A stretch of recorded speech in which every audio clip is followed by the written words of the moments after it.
what do we know about urban forestry? Well, for Connecting Point's Brian Sullivan, the answer was nothing. Until he attended a tree steward training event put on by the Massachusetts Department of Conservation and Recreation. From there, he went to one of the country's best training grounds for people in that field to find out about the education process in part one of a two-part series on urban forestry. Trees are nature's quiet protectors, coming in all shapes, sizes, and canopy complexions. They populate so much of the New England landscape, though, that their presence is almost taken for granted. But that doesn't mean that they're underappreciated. In fact, here in the Commonwealth, each city and town is mandated to have what's known as a tree warden, whose job it is to oversee the care, maintenance, or removal of all public shade trees.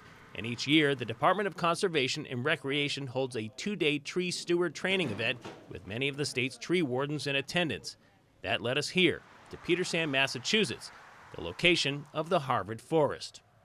We hold this event at Harvard Forest because it's a beautiful setting. We can be amongst the trees, and for a lot of our attendees, and I know for me, it feels like a retreat.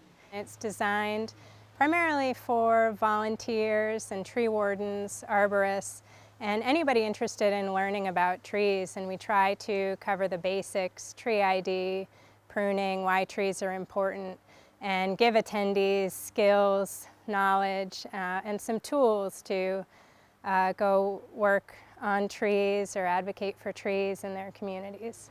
One common thread that tied many of the day's presenters together was the education they received along the way to their current positions. Much of it attained at a college located on the campus of one of the state's most well-known universities. Just as a doctor goes through medical school or a chef through a culinary program, many people in the tree industry have made their way through this campus, the Stockbridge Agricultural School, which features a 2-year program that boasts extremely high job placement numbers upon completion. And just outside of Professor Christina Bazansen's office is a chart of the seemingly endless job possibilities for anyone going into the field of arboriculture. Of course, outside of the building here at the Stockbridge School, some of which were here before UMass Amherst's existence, are dozens of trees, many of them with identification placards on them. Inside the classrooms, one might expect to find an overflow of students, what with the job placement being so high for graduates. Unfortunately, that's not the case.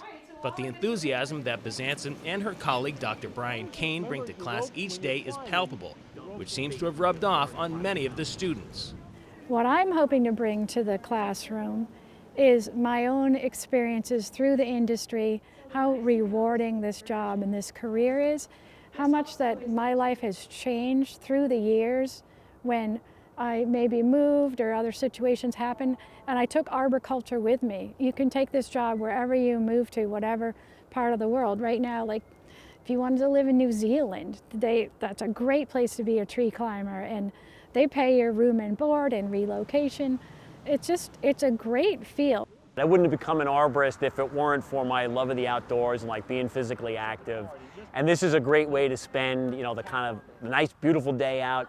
It's a great way to spend time with the students, and I think they really appreciate my enthusiasm, and that kind of just bounces off of me, and I love their enthusiasm, and we have a great time.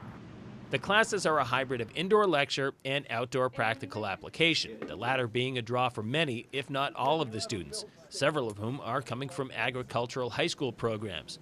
For some, it's focusing on the business end of things by doing tree risk assessments. For others, it's learning the intricate nature of climbing the trees and making sure to have all of the equipment necessary to do so. The UMass campus is ideal because it prepares the students for the types of environments that they'll encounter in the world of urban forestry, a term that was foreign to me before taking on this project. 80% of our population is living in cities and towns that have street trees, trees by your school, your church, and those are like publicly owned trees. That's kind of what the urban forester or the tree warden's responsibility is, maintaining those trees. And then they'll hire arborists who are the folks trained in tree care. They understand the science of trees, tree biology, but there's also a little bit of an art aesthetic side of pruning to make the tree look better, but we also prune the trees for health and safety reasons. And because there is such a myriad of professional positions for graduates to aspire to, It leaves the job market wide open. Our students have at least 10 and sometimes more than that job or career opportunities throughout New England, and if they're willing to travel, pretty much throughout the United States and around the world. Oftentimes, students of the 2-year program at the Stockbridge School move on to the 4-year degree at UMass. From there, the hope is that the graduates will take their degree and their love of this work and implement it wherever they go, possibly their communities back home. Urban forestry is the entire scape of what I want to do. I live out east.